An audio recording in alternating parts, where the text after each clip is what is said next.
Hello friend, this is Manpreet. Welcome back to my channel. You're watching Career Talks with Manpreet.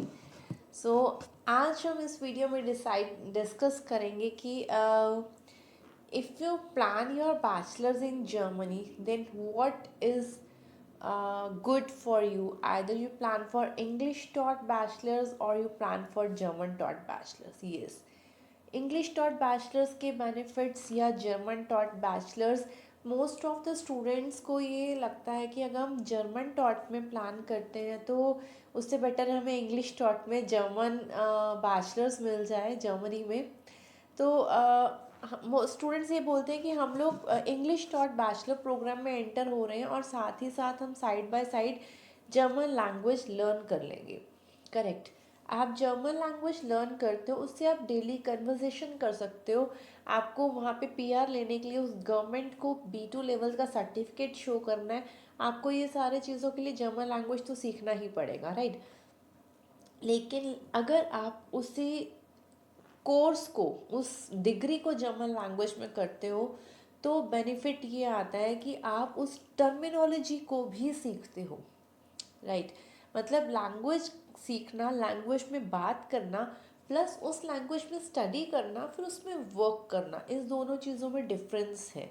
Language आप सीख रहे हो, उसको daily conversation में ले रहे हो, लेकिन उस लैंग्वेज में अगर आप पढ़ रहे हो और उसको कंपनी वर्क में टेक्निकल उसकी टर्म्स को सीख रहे हो, तो उसकी टर्मिनोलॉजी को समझ रहे हो, तो ये दोनों पाथवेज डिफरेंट हैं। आपको इंग्लिश में जॉब भी मिल जाएगा, इंग्लिश में डिग्री भी मिल जाएगा, लेकिन जर्मन लैंग्वेज के थ्रू अगर जाते हो तो जर्मन लैंग्वेज में ऑप्शन ज़्यादा रहते हैं। मतलब स्टूडेंट्स कहते हैं कि हम स्टूडेंट को लिख स्किप करना चाहते हैं, तो उसके लिए ऑप्शन है कि आप 13 ईयर एजुकेशन जर्मनी से, इंडिया से करने के बाद वहाँ पे अप्लाई करते हो, तो आपको मतलब 13 ईयर एजुकेशन कंप्लीट हो तो डायरेक्ट आपको इंग्लिश टॉट बैचलर्स में एडमिशन मिल जाता है।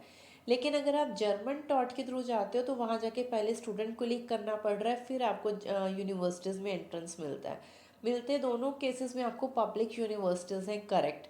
अब आप जैसे जर्मन लैंग्वेज सीखते हो, A1 A2 B1 B2 C1, C1 आपका जैसे ही कंप्लीट होता है, आप जर्मन लैंग्वेज टर्मिनोलॉजी मतलब German language proficiency test clear करते हैं। उसके बाद आप स्टूडेंट को लीग प्लान करते हैं। स्टूडेंट को लीग का स्टार्टिंग एग्ज़ाम ऑफनामा प्रूफिंग है। ऑफनामा अगर क्रैक नहीं होता है तो अगले इनटेक के ऑफनामा की वेट करने की बजाय आप प्राइवेट स्टूडेंट को लीग में एंटर हो जाओ, तो वो ज़्यादा बेनिफिशियल है। प्राइवेट स्टूडेंट को लीग में बिना ऑफनामा एग्जाम दिए आपका स्टार्ट हो जाएगा इंटरनल FSP, देन आप एंटर हो जाओगे यूनिवर्सिटीज़ में, आपका बैचलर्स टाइम पे स्टार्ट हो जाएगा, राइट। ये सारे ऑप्शन। प्राइवेट स्टूडेंट क्लिक करने के बाद भी आपको पब्लिक यूनिवर्सिटीज़ ही मिलती हैं। ऐसा नहीं कि प्राइवेट स्टूडेंट क्लिक करोगे तो प्राइवेट यूनिवर्सिटीज़ में डिग्री के लिए जाओगे, नो। सिर्फ प्राइवेट स्टूडेंट को लीक करना है, जो कि किसी कहीं कहीं प्राइवेट स्टूडेंट 6 मंथ्स के भी हैं, कहीं पे 10 मंथ्स के भी हैं। तो आप वो स्टूडेंट को लीक करने के बाद सीधा पब्लिक यूनिवर्सिटीज़ में एंटर हो जाते हैं, बिकॉज आपने 13 ईयर एजुकेशन का डिज़ायर फुलफिल कर दिया, दैट्स इट। अब एक छोटा सा और थोड़ा सा डिफरेंट डिस्कस करें। अगर मतलब ये बहुत सारा कन्फ्यूजन है स्टूडेंट्स के उसमें। अब अकॉर्डिंग टू इंडिया आपका 10th कंप्लीट हो रहा है, उसके बाद आपका +2 कंप्लीट हो रहा है। +2 के बाद आप यहाँ पे बैचलर्स के लिए एंटर हो सकते हो। लेकिन जर्मनी में आप 10th कर रहे हो, +2 कर रहे हो, +2 के बाद 1 ईयर का स्टूडेंट को लिख कर रहे हो, फिर आप बैचलर्स में एंटर हो रहे हो, राइट। ये डिफरेंस थोड़ा सा है, 1 ईयर एक्स्ट्रा है। और इंडिया में बैचलर्स 4 ईयर्स का है, जर्मनी में बैचलर्स 3 ईयर्स का है। तो अगर आपको स्टूडेंट को लिख करना भी पड़ रहा है तो वो इक्वलेंट काउंट हो जाता है। आपने जो ऑलरेडी मतलब बैचलर्स में टाइम लगाया प्लस स्टूडेंट को लिख का टाइम जो है वो कंबाइन करें तो इंडिया के बैचलर्स के इक्वलेंट ही वो काउंट हो जाता है, राइट। और अगर हम बात करें कि 10th, अगर आपका 10th कंप्लीट है, उसके बाद आपका 3 ईयर्स का डिप्लोमा है और उसके बाद भी आप बैचलर डिग्री के लिए एलिजिबल हो इंडिया में। जर्मनी में भी आप 10th के बाद 3 ईयर्स का डिप्लोमा करके बैचलर डिग्री में एंटर हो सकते हो, लेकिन कुछ लिस्टेड यूनिवर्सिटीज़ में जो एनाबिन में लिस्टेड होती हैं, जहाँ से आपका डिप्लोमा है उसके बाद आप यूनिवर्सिटीज़ में एंटर हो सकते हो, right.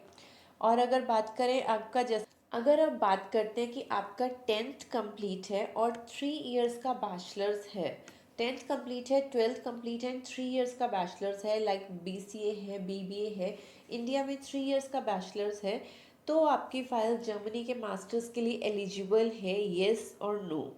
The answer is yes. How? अगर आपका टेंथ है इंडिया में, ट्वेल्थ कंप्लीट है और 3 इयर्स का बैचलर्स है, उस केस में अगर आप जर्मनी में मास्टर्स प्लान करना चाहते हो तो उस केस में आपका 1 या 2 इयर्स का वर्क एक्सपीरियंस रिक्वायर्ड होता है, राइट। अगर आपका बैचलर्स के पास 1 या 2 इयर्स का वर्क एक्सपीरियंस है तो आप जर्मनी की मास्टर डिग्री के लिए एलिजिबल हो। तो कुछ कुछ कंडीशंस आती हैं जो चेक करती हैं आपका प्रोफाइल किस कैटेगरी के लिए एलिजिबल है या नहीं है। सो मतलब अगर आप टेंथ कंप्लीट कर चुके हो, ट्वेल्थ किया है, उसके बाद 3 इयर्स, इंडिया में 4 इयर्स का बैचलर है, जर्मनी में 1 ईयर का स्टूडेंट को लिए प्लस 3 इयर्स का बैचलर्स। अगर आपने टेंथ किया है, 3 इयर्स का डिप्लोमा किया है, तब भी आप जर्मनी में एलिजिबल हो बैचलर प्रोग्राम के लिए। और अगर आपने टेंथ किया है और 3 इयर्स का बैचलर्स किया है, तब भी आप एलिजिबल हो जर्मनी की मास्टर डिग्रीज के लिए। तो डिफरेंट डिफरेंट प्रोफाइल्स पे डिफरेंट डिफरेंट ऑप्शंस हैं, लेकिन आपकी फ़ाइल हर प्रोफाइल पे एलिजिबल होती है। एलिजिबिलिटी क्राइटेरिया कैसे चेक होता है, क्या रिक्वायरमेंट्स हैं, आपकी फ़ाइल किस यूनिवर्सिटी के लिए एलिजिबल है, उसके लिए क्या क्या रिक्वायरमेंट्स है, कैसे गाइडेंस चाहिए, क्या प्रोसीजर होता है, तो सारे प्रोसीजर्स की डिटेल डिस्कशंस के लिए आप हमें कॉल कर सकते हैं, आप हमारे ऑफिस विजिट कर सकते हैं।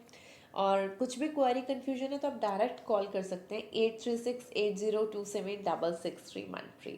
Thank you.